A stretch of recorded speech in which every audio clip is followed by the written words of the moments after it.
आप सभी को पूर्णिमा व्रत की हार्दिक शुभकामनाएं। आज हम श्रवण करेंगे पूर्णिमा के दिन श्री सत्यनारायण व्रत कथा। बोलिए श्री सत्यनारायण भगवान की जय।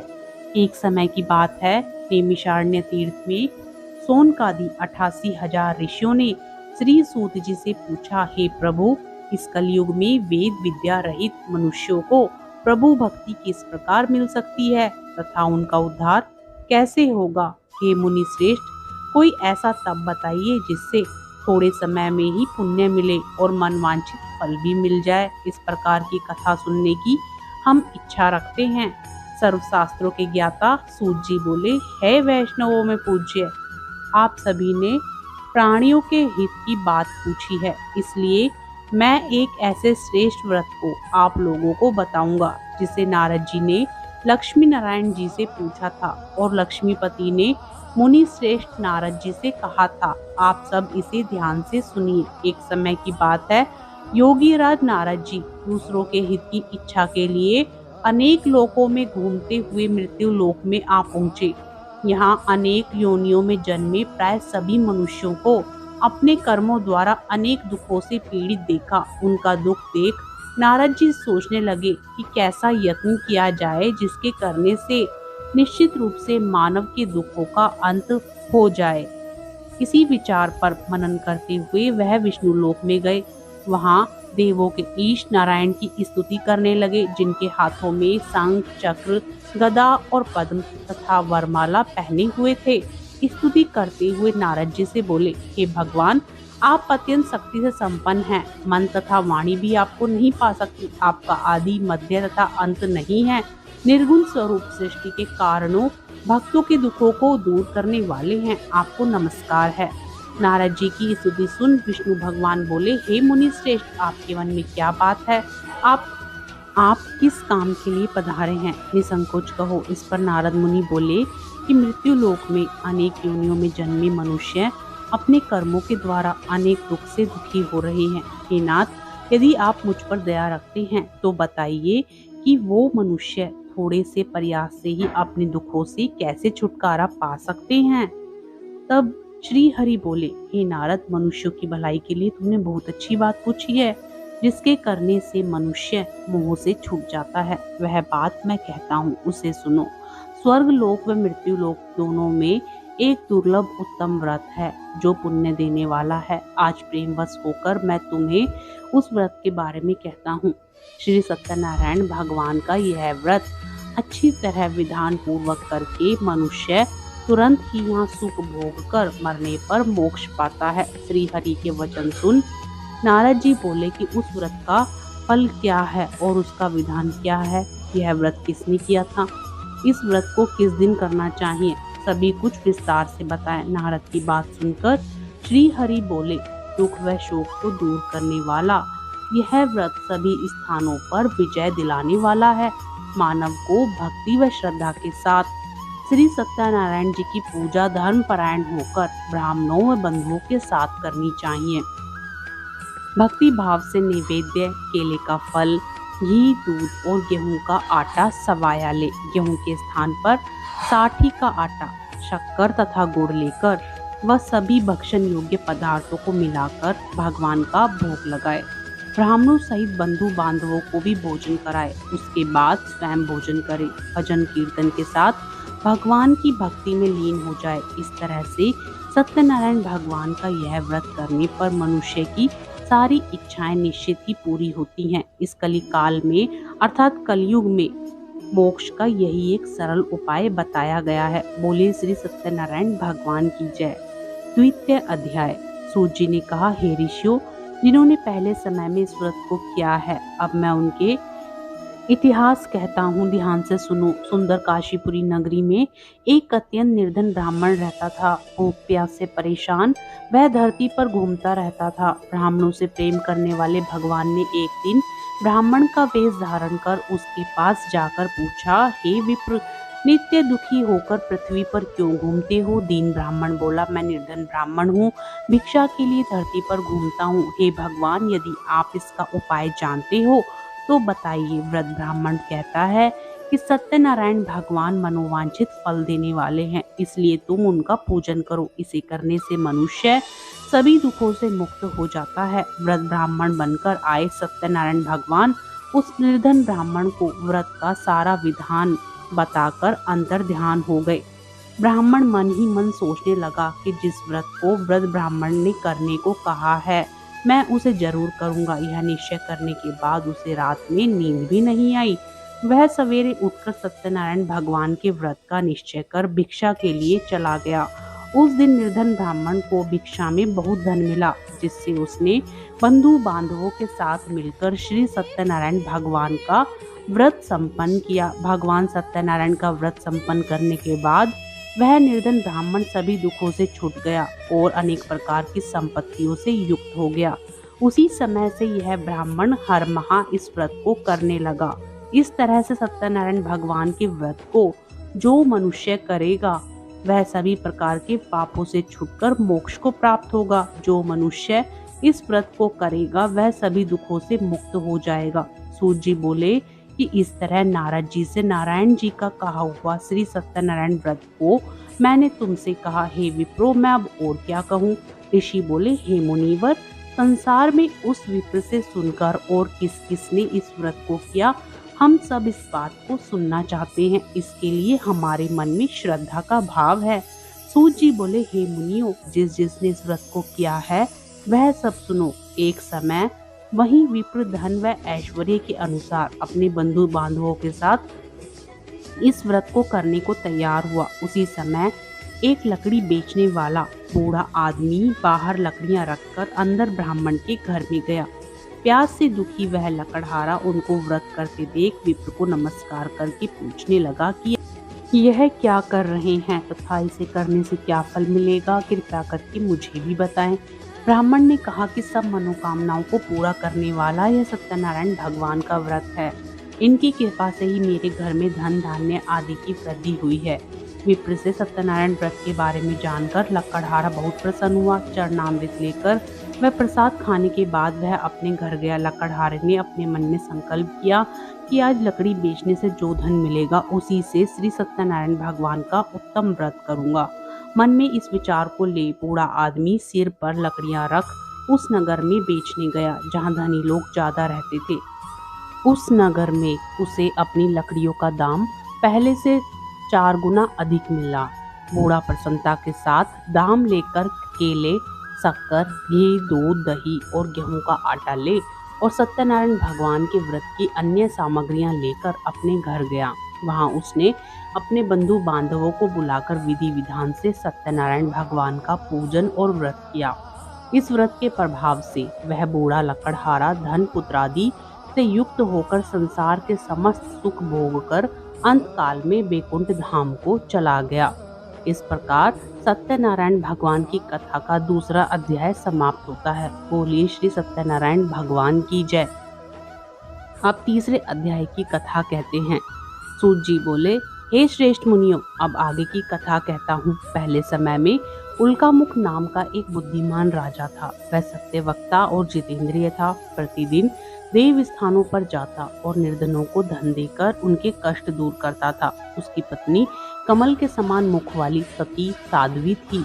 भद्रशिला नदी के तट पर उन दोनों ने श्री सत्यनारायण भगवान का व्रत किया। उसी समय साधु नाम का एक वैश्य आया। उसके पास व्यापार करने के लिए बहुत सा धन था। राजा को व्रत करते देखकर वह विनय के साथ पूछने लगा, हे राजन, भक्ति भाव से पूर्ण होकर यह आप क्या कर रहे हैं? मैं सुनने की इच्छा रखता हूँ, कृपा करके मुझे बताइए। राजा बोला, हे साधु, अपने बंधु बांधवों के साथ पुत्रादि की प्राप्ति के लिए महाशक्तिवान श्री सत्यनारायण भगवान का व्रत व पूजन कर रहा हूँ।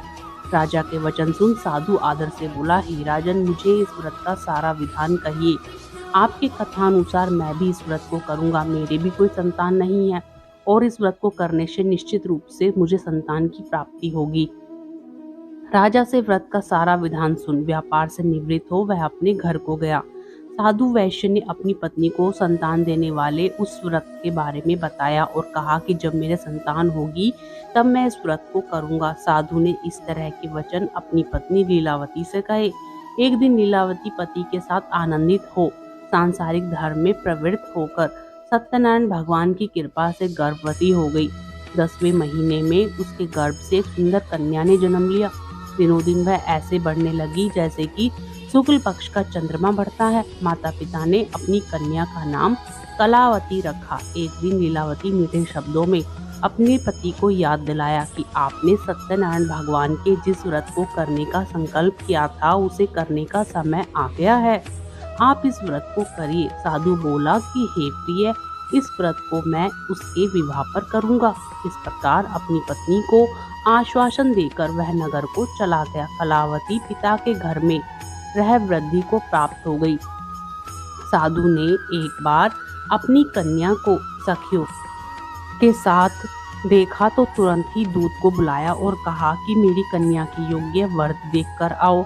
साधु की बात सुनकर दूत कंचन नगर में पहुंचा और वहां देखभाल कर लड़की के लिए सुयोग्य माणिक पुत्र को ले आया।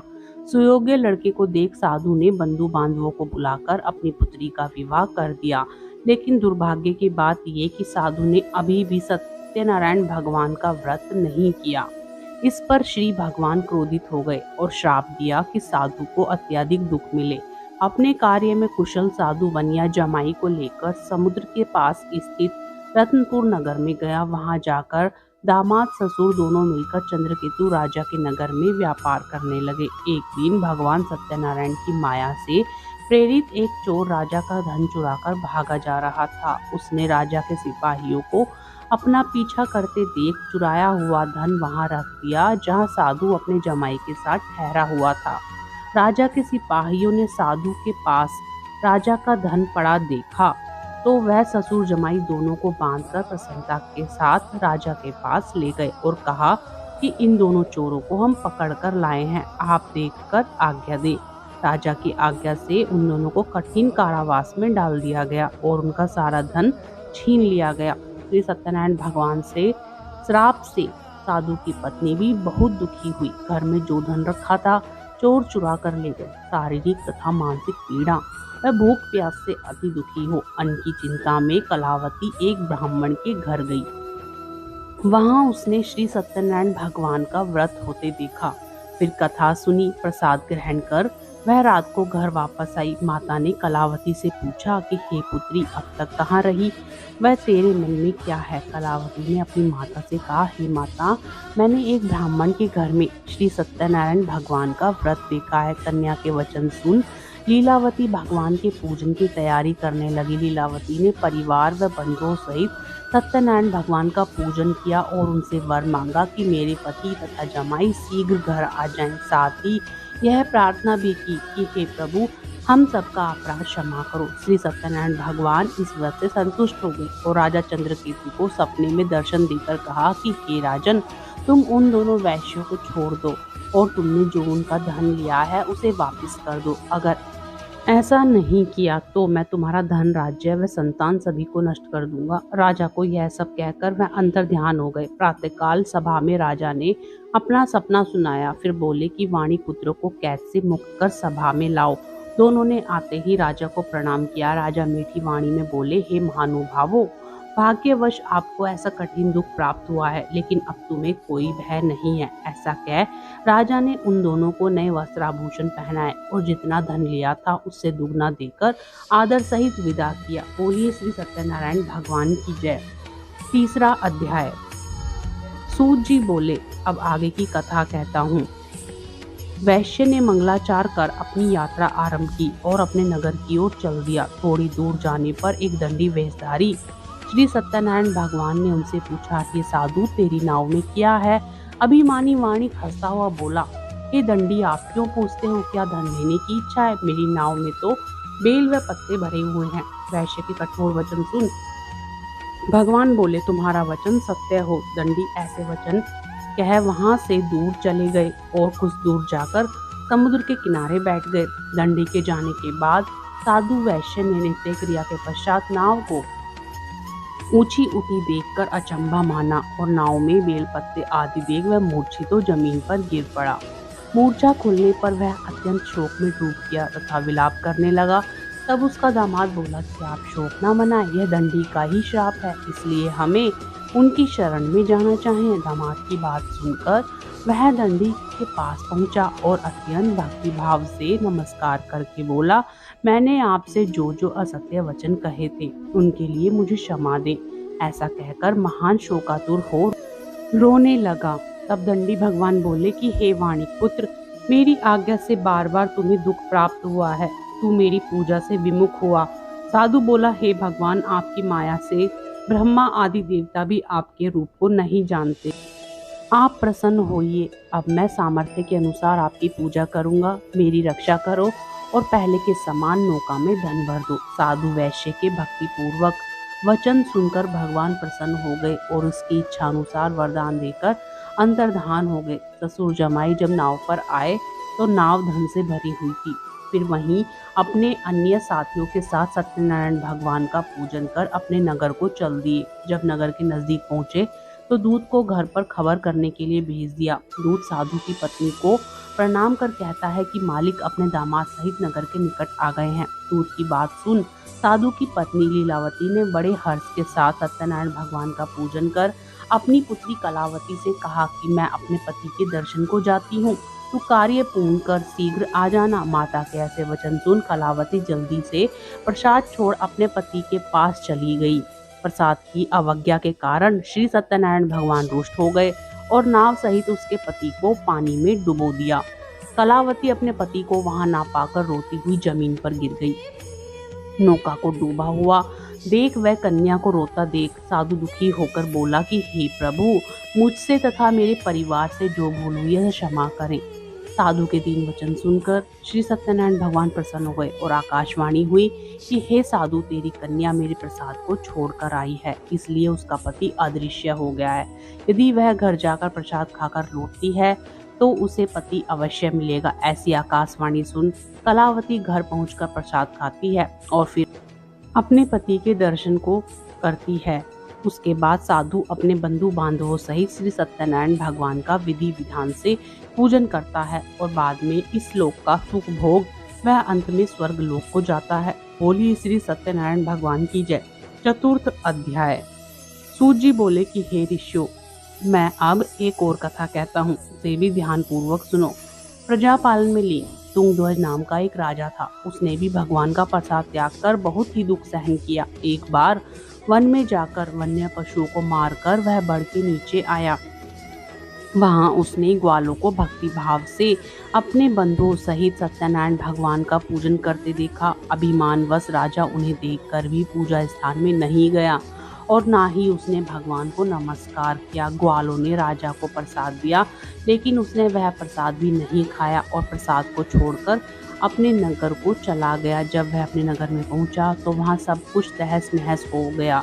तो वह शीघ्र ही समझ गया कि ऐसा भगवान ने ही किया है। वह दोबारा ग्वालों के पास पहुंचा और विधि पूर्वक पूजा कर प्रसाद खाया तो सत्यनारायण भगवान की कृपा से सब कुछ पहले जैसा ही हो गया। दीर्घ काल तक सुख भोगने के बाद मरणोपरांत उसे स्वर्गलोक की प्राप्ति हुई। जो मनुष्य परम दुर्लभ इस व्रत को करेगा, भगवान सत्यनारायण की कृपा से उसे धन धान्य की प्राप्ति होगी। निर्धन धनी हो जाता है और भय मुक्त हो जीवन जीता है। संतानहीन मनुष्य को संतान सुख मिलता है और सारे मनोरथ पूर्ण होने पर मानव अंत काल में वैकुंठ धाम को जाता है।